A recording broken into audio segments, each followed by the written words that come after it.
Dear viewer, এখন যাচ্ছি একটা ঐতিহাসিক জায়গায়, স্টালিন মিউজিয়ামে।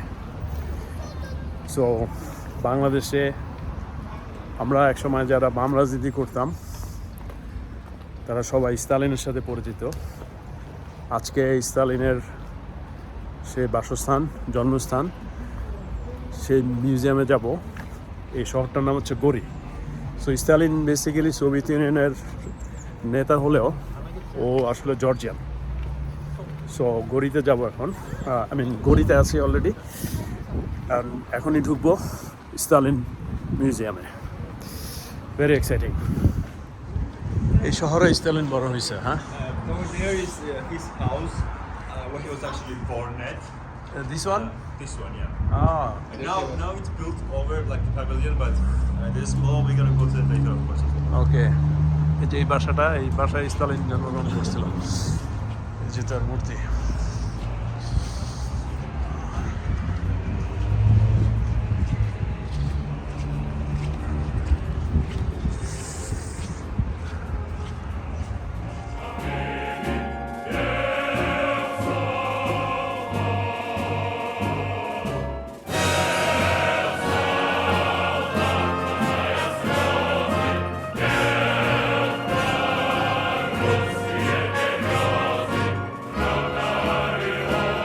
So yeah, this is the house that is down there that you're gonna see. Of course, it's a little bit.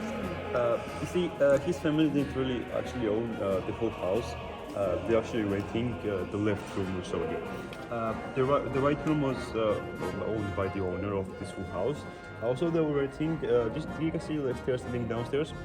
So his father was a shoemaker. So he was making. It was like this was like his office was like a basement. They were renting the basement and the left room is up here. They didn't own the full house. Now we know that for Stalin's first 4 years is when he was living here. So he was, as I said, 1879 he was born, and for 4 years until 1883 he was living inside here. But then we actually lose trail of where the family lived at. So we can, there's like no like written history of that, so we don't know. But yeah, he was living here for his first 4 years. This is his one of the youngest pictures we have of him. This is his mother Ekaterina Galadze, and this is his father Besaryan Jogashvili. Now his real name is not, of course, it's not Stalin. Stalin in Russian actually means man of steel, like Iron Man if you want to westernize it more and more. He kind of gave himself that name because of his cold-bloodedness, because of his like nerves and what he went through his life. I'm gonna tell you like some stories, and you're gonna see why he named it like that. But yeah, we also in Georgia we have this thing called like the middle names that usually come from our fathers. So because his father's name was Besaryan, his full name would be Yosef Besaryan Jogashvili. So Besaryan means son of Besaryan, son of this guy. If it's a female, it says Ovna, which is like daughter of the father. Yeah. So we don't really use those middle ones, but like it's still kind of like back in times they used it more than we do now. Okay. Now another thing is that before Stalin was born, the married couple, so Ekaterina Galadze and his father, they actually had two children that died at a young age. They had illnesses. Both of them had different illnesses, and they couldn't make it like past the year 2 age. They're actually afraid that Stalin was also going to pass away at a younger age because he had a disease called the flower. It's a thing where like your whole face is like red. It's like a red spot. It's not acne. It's something different. Do you guys know that? Not really? Okay. Yeah, it's like a flower that shows red dots on your face, right? Basically. No, on his face you can't really see that, right? Can you guys guess why we can see his disease? Black and white? Sorry? Like, look around you. In no picture, there's... because it was moderated. Moderated, yeah. Because of his image. He ordered it, okay. Yep. Literally, at a young age, starting from here, like, he went through all the pictures, all the, like, paintings and like he said this is okay, this is not okay, and basically he only published once. They were like photoshopped. Or were like or he had makeup on. So when he was like publicly speaking, he would usually have a makeup on to not show his flowers, also his scars and his what's called wrinkles, right? But like everywhere you're gonna go in this museum, that's why like the guy, the people said that your office that is like fake stuff. Yeah, in every picture, painting, everything, every statue, he's gonna have a smooth face. There's one picture at the end. I'm gonna show you guys that. In that one, he has a real face. The guy who took the picture was actually an American photographer, and later he was murdered because of that. Yeah. Wow. So be careful now if you post picture. No, just kidding. Yeah. So I mean, because of the two children passing away, they were so scared that Stalin was gonna die of this flower, but he didn't. He made it. Now, people was like the community of Gori was like quite small, so they pretty like knew really each other. And things started with them that it was like they were like there's like a gossip. I'm just telling you like gossip that I heard. Like this is of course not real facts. That they thought that his mother actually cheated on him, or else he basically they thought that the father wasn't capable of making.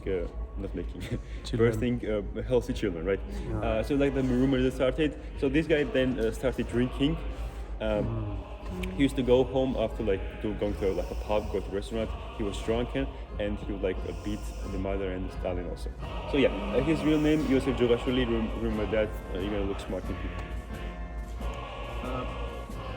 Over there, so of course, also some pictures from Gori, like this town we read, like what it looked like in the next century. Now, Stalin in school was actually a really smart kid. He was also writing poems, by the way, if you didn't know. This book, it says, so in Georgian it says mother tongue, sorry. It's like an ABC book that we learn in schools, like in the first grade. One of his poems, this one at the bottom, is actually written by Stalin. So the guy who wrote is different guy, like the guy who combined all of this. His name is Gori. His picture is over there. I'll show you guys that. But at the time when this was written, he was not. Stalin was really not like the Stalin we know now. So yeah, one of his poems, this one, it says Dila. It's actually a beautiful poem. If I try to translate it, I will fail, so I won't. So yeah, it's included in that, and we learned it in the first year in school. Oh, so this one is the one I was talking about too. This poem, it says "Vepris Pausani," it's like tiger skin, written by Shota Rustaveli. His picture is also on there. I'll show you. So these books, why it's here is that all of these were owned by Stalin. You can kind of see like. Also, one is that like all the books here are like Russian. And the main ones that we had are in Georgian, right? This is the time of Russian Empire, and the Russian didn't really let us speak Georgian in schools or in like public spaces. So they were kind of getting pressure in the Russian. So there were like some books still they were taught in school, not any other ones. So this was actually owned by Stalin. Everything you see was his own.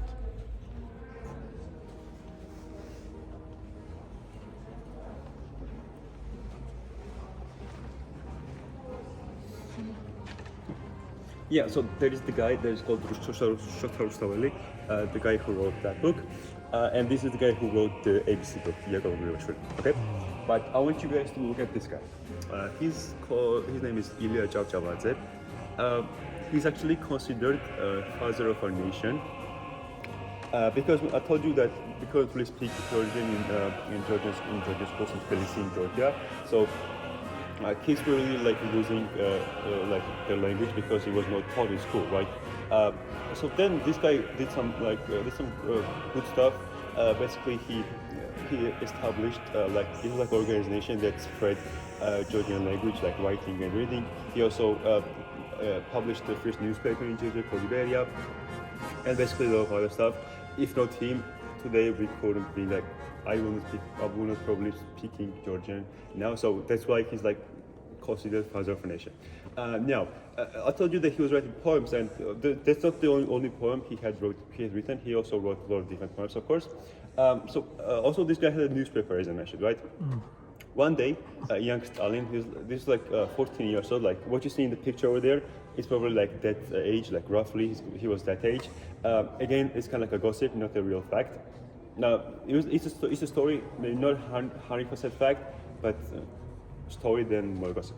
So he went to him, Stalin went to Ilya to show him some of his work, and he didn't expect that Ilya would like his poems, but actually did. He published some of them inside the newspaper, and he also gave some money to young Stalin.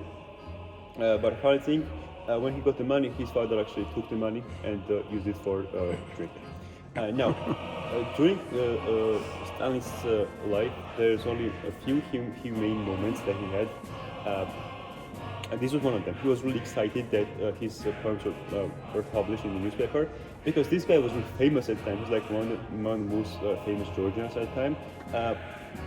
So he was really excited that this guy like acknowledged him, because even in school, because of his father's like gossip I told you about, even in school he was bullied by the kids because also of his face. So he became really anxious. He became insecure about himself. And like this small story gave him a little heart. There's also a story that like he asked his friends later on that who you guys think is the biggest Georgian? Of course they said you are the biggest Georgian, Stalin. But no, he said Georgia is actually the biggest Georgian. So he wouldn't say that about anyone else, just only after him.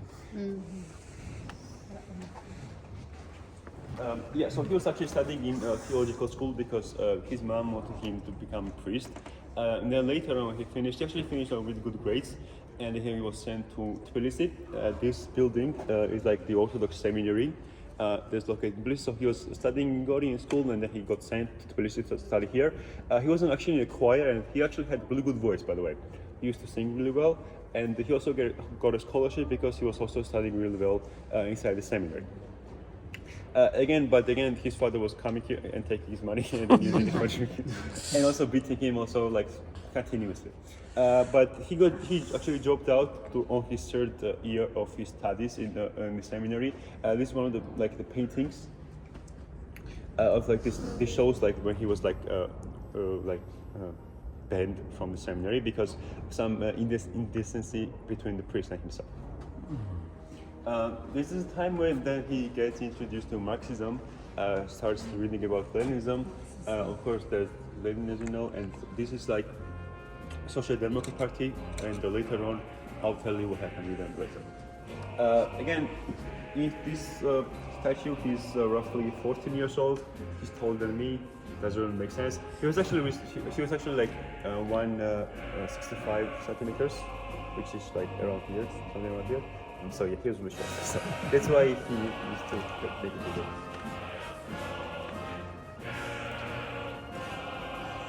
Young Stalin. Yeah, that's fine. In that picture, he's about 25, 26, 27. No. Yeah, so these are all the revolutionists that was at the time in Russia, in Baku, in Tbilisi. This is time also when Lenin is still in Switzerland. He's doing his work from there. But Stalin is the main guy, like doing like the robberies, the publishing these things in Tbilisi. So he's like not really a leader, but one of the main guys, right? Now, why he was robbing banks is actually like a very good question. These are proclamations, like in the newspapers, they used to write some stuff, which would be published to public, and people read it. And they were doing this to make people know about the revolution, to gather people for the revolution that was going to take place, right? But they needed money for this, of course, and they didn't have enough money for that by themselves. So we're actually robbing banks. Over there, we're going to show his imprisonment, but basically he was caught in prison 7 times. He managed to escape 6 times, but the last time he was kept in Siberia. You guys know that, right? So from there he couldn't escape, but of course when the revolution happened in 17, he got freed, of course, from prison.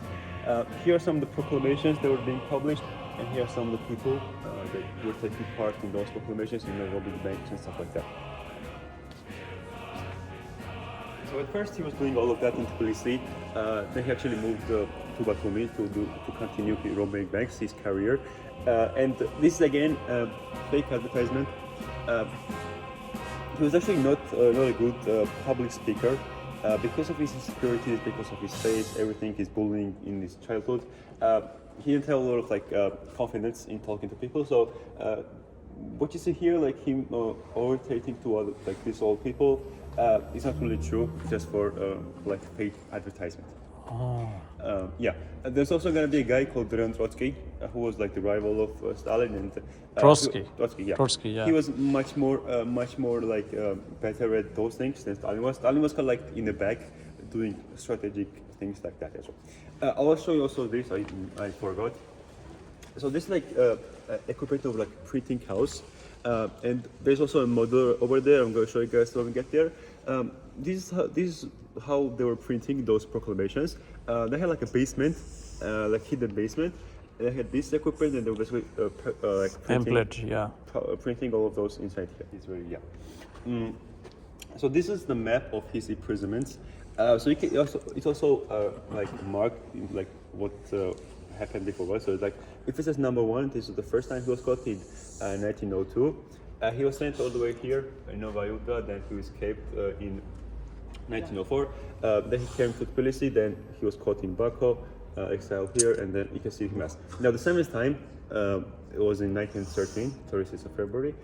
He was escaped here, and he was caught in prison here, both here, and this is where the Siberia region is. And then basically he couldn't escape from here because he doesn't have any red lines like the other ones do. So yeah, but then of course in 1917, 20 February, he came out of the prison, of course, when the revolution happened. These are the Bolshevik party, and they kind of split. So there was a Social Democrat party, and they kind of split in the middle, and these guys were called Bolsheviks, and the other one's called Mensheviks. Now, Bolshe in Russian actually means more, and Menshe means less. Now, they had different ideology, like the Bolshevik party and the Menshevik party.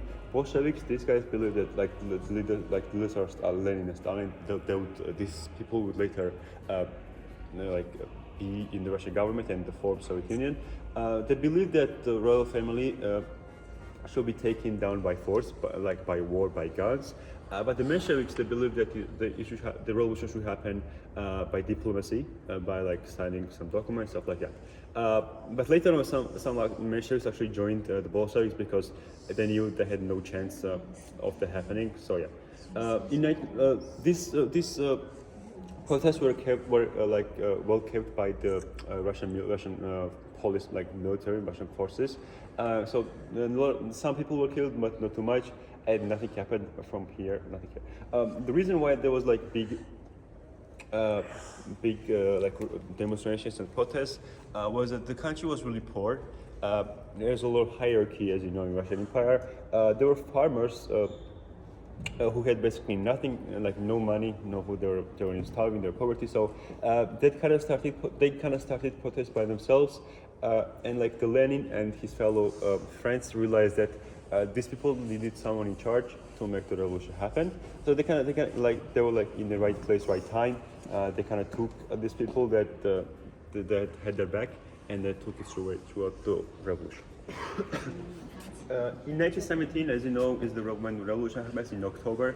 Now, people say, of course, some of this was drawn by Stalin. I can't figure out what's going on over here, to be honest. But yeah, you can kind of see they had really good strategy to make everything happen. In October, the Bolshevik party's forces, they took down the royal family. They killed the royal family, and they basically came in charge of Russia. Yeah, these are some pictures from the revolution in 1917. Now, I said in the card that Georgia declared its independence in 1918. So it kind of took 1 year after this, after the revolution, to declare independence on the 26th of May. So the Social Democrats, the Menshevik party, actually came in charge of Georgia. The first leader of the party was Noiramishvili. He only lasted for 2 months, and then the new guy came called Nojordania. And Nojordania was until the Soviet Union occupied us. So for 3 years, Jordan was like the leader of the party of Georgia, or the leader of the Social Democratic Party of Georgia. Yeah, these are of course some people who had the main part. This is Trotsky, by the way, and you can see like Stalin and Trotsky was basically like Trotsky, yeah. yeah, they were like left and right hand of Lenin at the time. I have to say that we were very fortunate that Trotsky actually didn't come to be the leader of Soviet Union. His ideology was like peak communism. He didn't want people to have any emotions. He basically wanted for people like he believed that the married couple should walk all day and not have any emotions, not have any relationship, like sexual relationship with each other. So yeah, his ideology was. He was more cold. He was much more crazier than my any God. other guy I've known. So yeah, there's actually a film about this. Christian Bale actually plays in it. I don't remember the name, but it's about like his ideology or something like that. But yeah, like when Lenin passed away, Trotsky was actually more popular to come in charge, but he was terrorized by Stalin. Then he had to escape to Mexico. He died in Mexico. He was actually the lover of Frida Kahlo. Yeah, You guys Frida know that, Kahlo, yeah. And then in 1937, he was killed by a KGB agent with the ice shard to his head. Yeah. This like 1930 when the first war happened, and this around that time. As I said, we kind of won the war, not fully, but yeah. But then 1921 is where the bigger Russia force came, bigger Soviet forces came, and the Armenia, Azerbaijan, and us in 1921 joined Soviet Union. So you can kind of see like people who were in charge of the Georgia's occupation and stuff like that. So in this picture. Taken in 1932, Lenin's actually very young in this picture. You can't quite tell, but he is. And basically, Stalin is doing everything for him, like signing the documents. Basically, Lenin is just Stalin is basically waiting Lenin to die and hoping that he will come to the power. Yes. Now, by official sources, Lenin had a brain stroke. Sorry, but by gossip, he was poisoned by Stalin. Oh. Yeah. You can believe whichever one you want. That was a very big statement. Yeah, 1924 is when Lenin passes away. This is what the Moscow looks like around the time, mourning and demonstrations and stuff like that. Red square. It's actually a Georgian newspaper. It's called Communist, and I think this is about Lenin's passing away. So yeah, actually every furniture you guys see today, every souvenir gift or like coat, the lamp, everything basically is actually original. It's not like a copy of anything that Stalin had during his life. The house of Stalin, which is like in the yard, was opened in 1937. There was like some furniture that was gifted by his mother to the house, and even today there's furniture there, but unfortunately the floor fell down, so we can't go inside. But we actually used to go inside the room and like visit, but now it's closed. We can still peek through the window, but everything else, like we're gonna go up there as well. Everything else is original that he had during his life. This is like the first desk that he ever owned and he used. The coats also, the hat, and this kind of like the flags. Stalin ডেস্কটা use করতো তার original clothes hat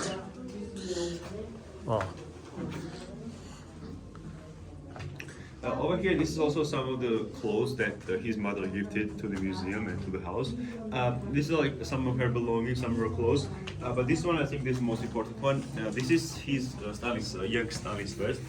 If you're gonna see like the videos or photos of young Stalin, he's gonna be wearing at least something like this. Like of course the coffee. This is the original one. Yeah. So of course this is the statue of Stalin. One thing that we should note is that every statue you're gonna see of Stalin, doesn't matter the age, it's always gonna be scaled up. It's gonna be much taller than he was, and much like bigger. He was basically doing this to show his power or to show his like domination over other people. So that's why it was happening. And so here, I mean, he's like 3 meters tall, which is of course not the real state. He was born on sorry. He was born on 18th of December, 1879. and he actually passed away in 5th of March, which was like 5 days ago. I really wanted to come here on a tour that day, but I couldn't. Well, this place was probably filled with flowers like this whole way, because people from Gori actually love him, they praise him.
And in the basement they had this like a print shop.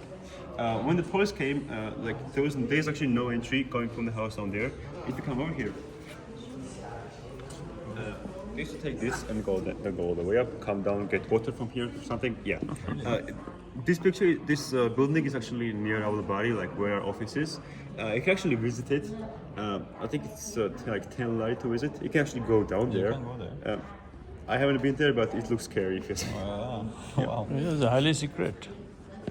Yeah, but so this is how they're hiding. There's nothing going outside. So when Stalin comes to power, he has a 5-year plan. You guys probably heard of that to industrialize the whole of Soviet Union.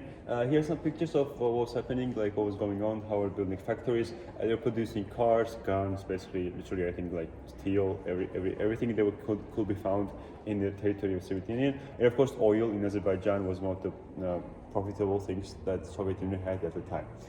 Again, this is fake. Not honestly fake, but yeah, you can see I don't know one story that he went to speak to people about their problems or like that. Yeah. So yeah, I mean you can see that in this hall. You can see it everywhere. So just.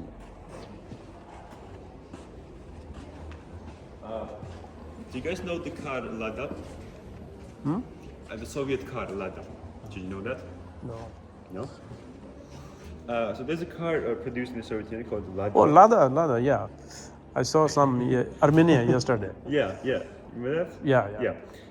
So the full name of Lada is today Lada Pobeda, which means Lada Victory, right? It's a funny story how that name came to be. Basically, people who created the car went to Stalin to pitch the idea of this car, the design of it and everything, and they were planning to call it Lada Rodzina, which actually means Lada Motherland. But Stalin said, "How can you sell your motherland? Because they're going to sell the car, right?" Yeah. So they changed the name to Lada Pobeda, and yeah, that's what we know today. I mean, can you sell victory? You can ask Stalin. Yeah, unfortunately, now we have to talk about Holodomor. Do you guys know about Holodomor? No? Holodomor. No? I didn't know that, even me, in school. This is not taught. Basically, it's like a great famine that happened in the Soviet Union. So the 5-year plans isn't actually as positive as I think they are. They're actually really bad for some people. Soviet Union, they started to observe how the European countries were making profit, how their economy was doing good or bad. They found that they were actually they were buying wheat way less than they were selling bread. So so they also decided to do that. They had this like 5-year plans, and they went to farmers and basically told them that if you make, we're gonna collect all your stuff. It's like collectivism. Is that wrong? Yeah, it's just there in Russian. Does you guys read Russian? Yeah. Collectivization is like a term that we use for us, right? So they went to these farmers. They took all the crops from their fields and they gave them very little money to support their whole life. This, of course, sparked demonstrations. One of the biggest places that the demonstrations were happening was in Ukraine, because they were the ones most known for their witness, and that's where the most was probably. Food supplier. Yeah. Of course, Stalin, the government has liked this, and they reduced their money more and more and more, and later on the demonstrations grew. So it's like their salary is coming down and demonstration is going up. And then they announced these farmers as kulaks and the Christians also as kulaks, which meant that you could not go to the village and trade with the people. This also sparked some more demonstrations, and at last, in 1937, Soviet forces went to the villages, took all of their belongings, all of their food, everything, their cattle, basically everything, and left them to starve. According to Ukrainian sources, about 14 million people died. According to Soviet forces, only 2 million people died. So you can believe which one you want. This is also the first known fact of cannibalism in the modern era. So people actually started to eat each other because they had no food. Which was doing better economically. They were making a lot of profits. They also making guns in case a war happened. They had a big army. So basically, it was a great time to be in to live in the Soviet Union. Now, like the other desk, like the vest that we saw down there, you're probably gonna see this type of desk in the movies or like in the pictures or like in anything basically, because this was his original desk, the first one that he had in the Kremlin. Even in the picture, you can see the same type of lab that is down there. Again, it's original. It's not like a copy of anything like that.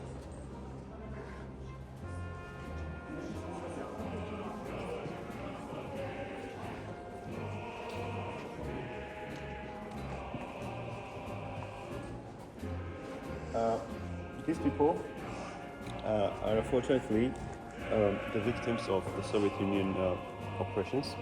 Now, about let's say 3-year gap between 1934 and 1937 is known as the Great Purge.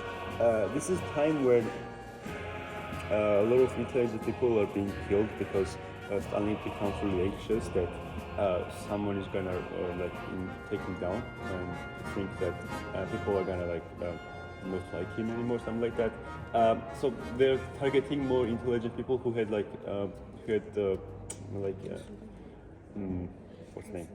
Who has studied abroad, or basically everyone. Any intellectuals. Yes, yeah, you can say that. So these are the people. These are some of the flags of each country, and in the middle is the Soviet Union flag. Now, do you guys see the guy on the right hand side? He's whitened out. Can you guys guess who that is? Trotsky? No. Trotsky is over there in the back. Oh. No clue. Sorry? No clue? Have you guys heard of Love and Iberia?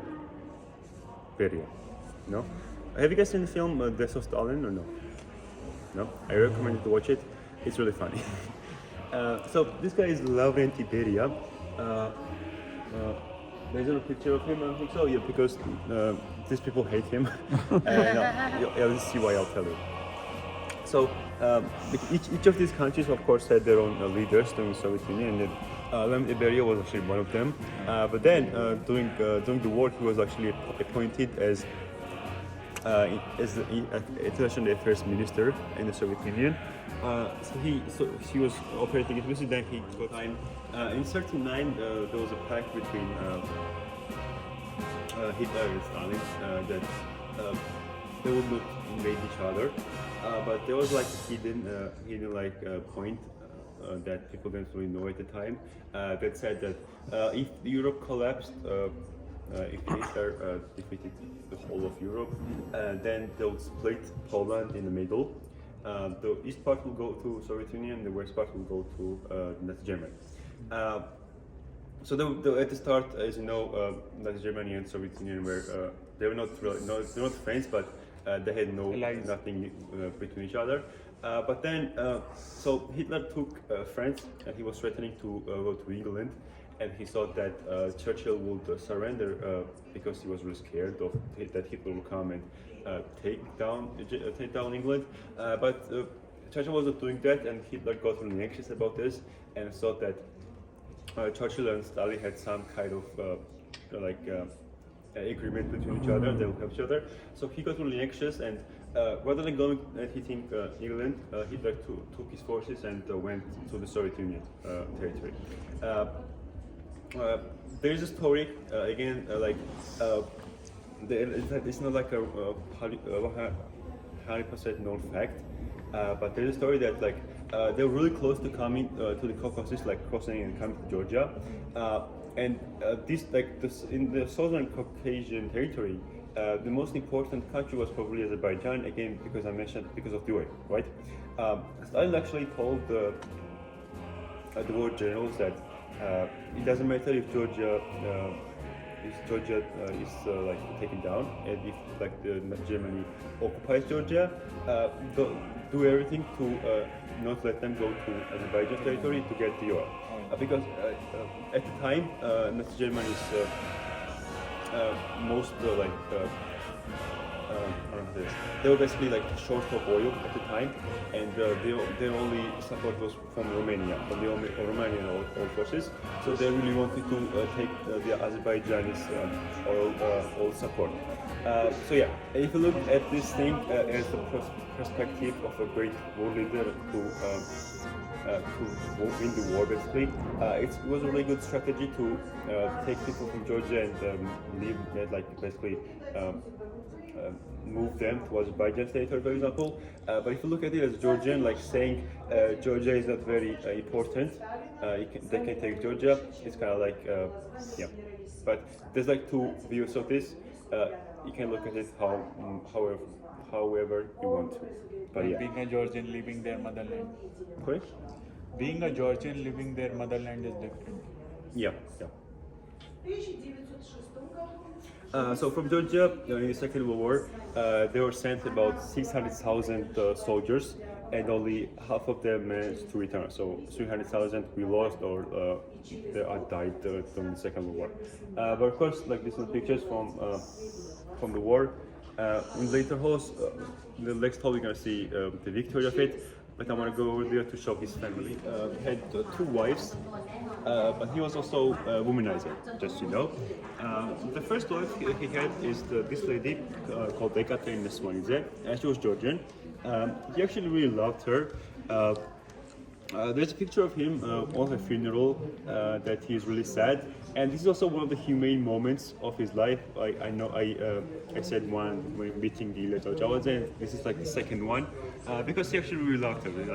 He always said that she had warmed his heart better than no one better than anyone other could. That's cool.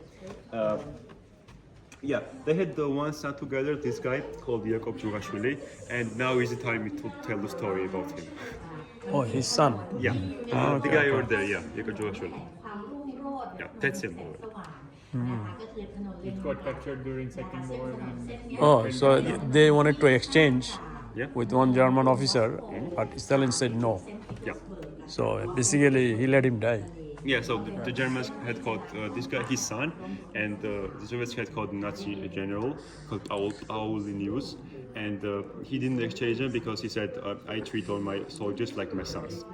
Again, if you look at it, perspective of a war leader, you see that it doesn't really make sense to exchange a general with an ordinary soldier, but it's your son, so yeah. She had a typhoid, the first wife, and she passed away in 1907. People say this was his Stalin's breaking point. This is where he became depressed, even more anxious, even more stressed. Then he started womanizing women, And this was his second wife called Nadezhda Aluleva, and she was Russian. He didn't treat her that well. There's one story of how she passed away. Basically, he was hanging out with a couple of his friends, and as a joke, he slapped his friend's wife on us, and yeah, basically teased her with like throwing like apples at her. Uh, she couldn't take she couldn't take all of this. She went in the bathroom and shot herself inside like this, went like this and just killed herself. Yeah. In 1936 when she died, they had two children. This guy is called Vasily, the guy over here, and the lady, the little girl over there, is called Svetlana, the little girl. He was not really a good father. You probably got that from all this. But he actually treated her, the little girl, Svetlana, really well, by the way. Yeah. So his, I mean, it doesn't really show his flowers because it's black and white. But yeah, you can see his like his wrinkles, his scars, his his real face. Okay. Yeah, like just compare, for example, like that picture and this picture, totally different type. To honor Stalin. In Georgian it says, to the motherland Stalin, you are alive and you are within us and you are immortal. This is one of the stones that was on like this the morning of his death. He died in 1953, 5th of March. As I said, by official sources, he had a heart attack. People say he got poisoned by Lantiberiya. After he died, for the next 2 weeks, there was a big speculation that Lantiberiya, this guy who poisoned him, would come to charge of Soviet Union. And he was actually like in charge, not fully, but like for the 2 weeks, he was actually in charge of Soviet Union. But he actually went to Germany for some business.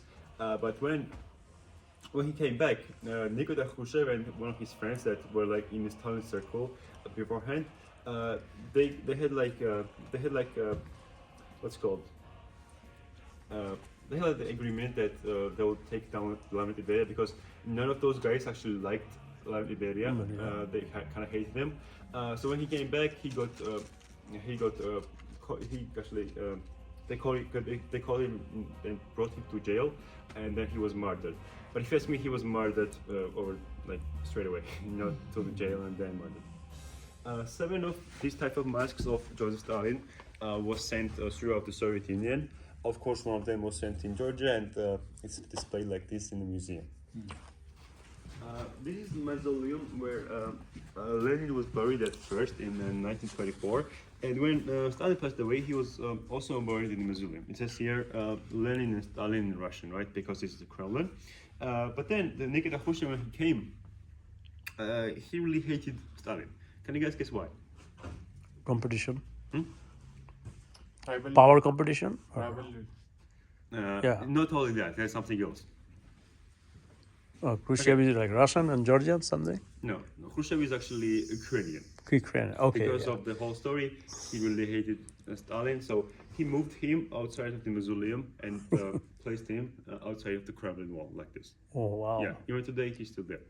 And yeah, he also started like Stalinist propaganda in the Soviet Union. He was actually a really funny guy.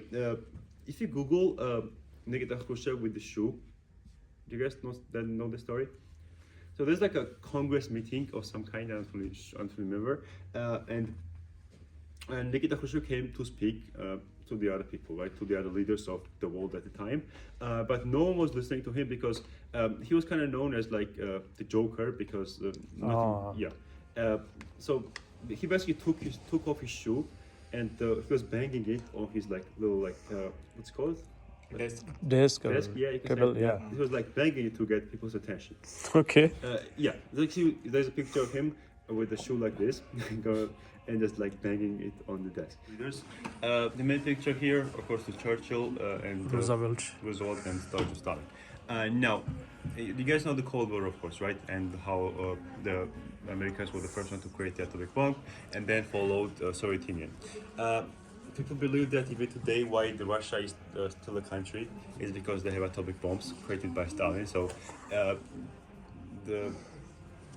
It's like a gift. Like Russia is like people say Russia is the only thing stopping us from being more Western, and the Soviet Union stopped us from Western. And like the Georgian created the atomic bomb that's making Russia stand even today. So yeah. Over there's some gifts that he got from winning the wars and throughout his life. You guys can check that. We have one more hall. Then we gotta go outside, go to the house, and then to the train carriage in the Crimea. This is the first cabinet in Kremlin.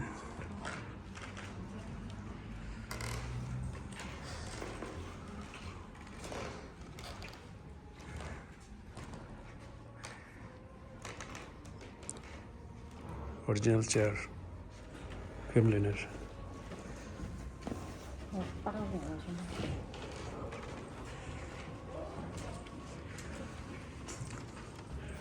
Stalin address.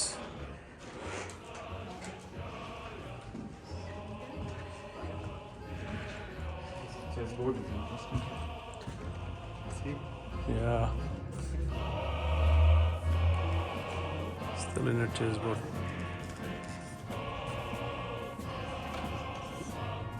Churut.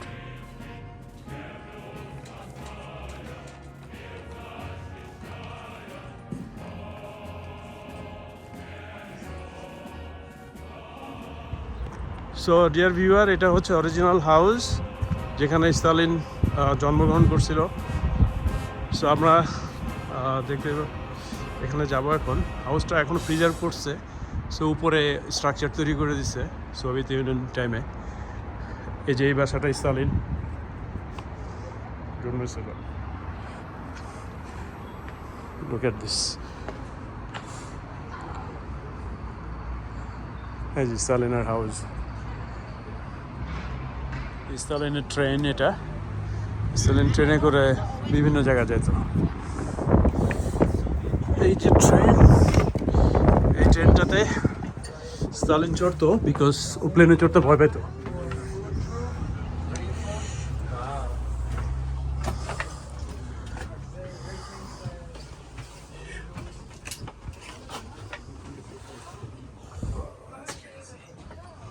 Kitchen. Do you smell? Oh, smell? Yeah, it smells so lovely now.